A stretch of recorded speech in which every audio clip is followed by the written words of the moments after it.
Yes, ibihe byiza kuri wowe ukurikiranye ibiganiro bya Kamatoki TV, ndagushimiye cyane.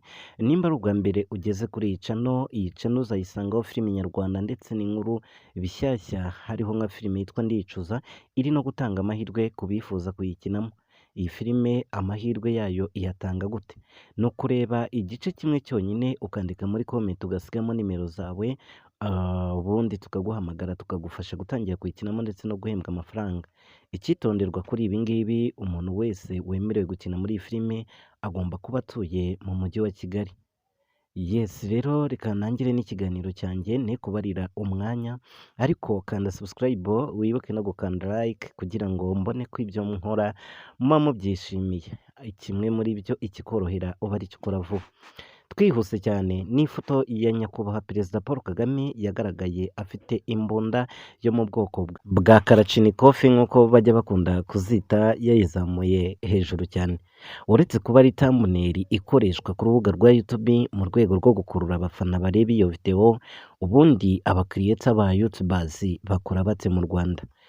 Inkomoko n'intandaro y'iyi foto byose uraza kubimenya n'ibyabaye ku wakoze iyi nkuru w'ikinyamakuru cya Red Blue JD gikorera ku mbuga za murandasi ruzwi nka YouTube. Ubundi kuri titire yacu cyangwa se ku bantu b'abakiriyeta ba YouTube, iyo badakoze thumbnail ihabanye n'ibyo bavuze bakunze gukora titire ihabanye n'ibyo bavuze. Ibi ngibi babikora mu rwego rwo kugira ngo bakururire abareba iyi foto, babashe kugira amatsiko yo gufungura iyo nkuru, kubera ko gufungura iyo nkuru ari byo byinjiza amafaranga, aricyo bita views ndetse na watch time. Ibi ngibi babyungukira mu minota y'abarebye ndetse n'umwanya wawe wafashe ukayifungura. Ibi bikaba ari byo bintu byatumye umunyamakuru wa Red Blue JD akora iyi foto. Ni mu itariki 10 zishyira tariki 11 z'ukwezi kwa munani, ubwo bwari buke Perezida nyakubahwa Paul Kagame arahira, ngira ngo byabaye ku munsi w'ejo. Ibi rero iyi foto yaje kuba yasuka ku rubuga rwa YouTube mbere y'uko uyu munsi ugera, wa tariki 11. Rero umunyamakuru wayisohoye yarateganyaga yuko iyi foto nayishyira hanze byanze bikunze ari bwabone ama views menshi. Abantu benshi bakomeje kwibaza bati ese Perezida Paul Kagame yaba yarigeze afata imbunda muri buriya buryo, cyangwa se byaba byarigeze bibaho?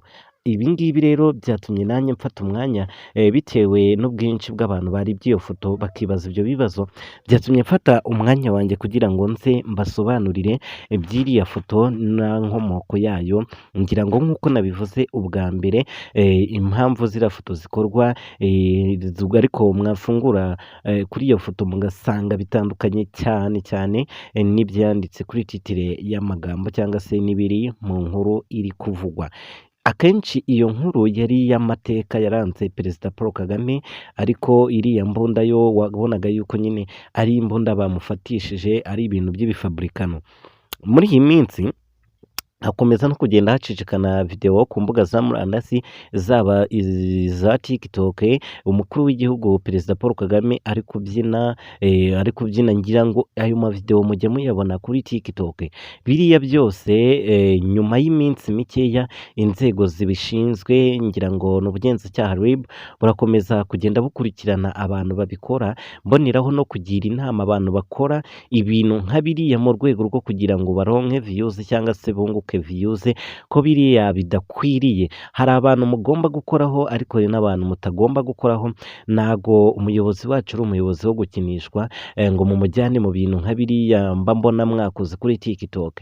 Ndagira inama rero umuntu wese ukoresha ifoto y'umukuru w'igihugu mu buryo budakwiye ko agomba kubireka hakiri kare, kuko mu minsi izaza byazamugiraho ingaruka cyane. Tugomba kuyikoresha mu buryo bwiza. Umuntu wese rero ntago tugomba kureba umuntu ngo kuko akomeye ngo tuvuge ngo reka tubibyaze ngo umusaruro tukunde tubone views, ninkora gutya ninandika gutya ngo biragenda gutya, ngo nimvuga gutya biragenda gutya. Wapi? mukore inkuru zanyu, muhimbe, mukoreshe ubwenge bwanyu, muvuge ibintu by'ukuri, mureke kwereka abanyarwanda ibidahari, ubundi murebe ukuntu u Rwanda rwacu turugira paradiso. Ngira ngo umunsi w'ejo rero abaturage twese twari twishimye turi hariya kuri stade Amahoro. Ngayo nguko rero uwakoze iriya foto we yakoze ikiganiro cy'amateka, ariko nyine akoresha iriya foto nyakubahwa Perezida Paul Kagame afite imbunda, ngira ngo nabyo ni ibintu mwagiye mubona, ariko nyine we ntabwo yari agambiriye ikintu kibi, atazanyitwaraho mwikomo ngo namutanze,